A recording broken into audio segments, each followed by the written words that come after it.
remove Instagram followers on Instagram. Now that's I'm going to show you guys in this quick video, so let's get started right away.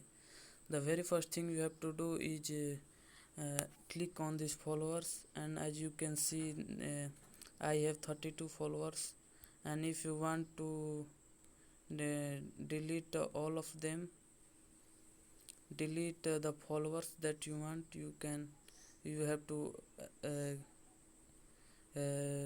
click on the remove, and then to confirm also click on the remove, and your follower is removed.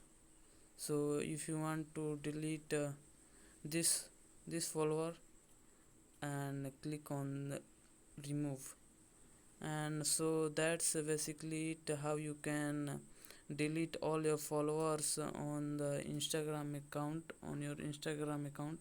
So that's basically it, how you can remove Instagram followers on Instagram. So that's the video. If you love this type of tech tutorials, so subscribe to my channel, and also like, share and comment on this video.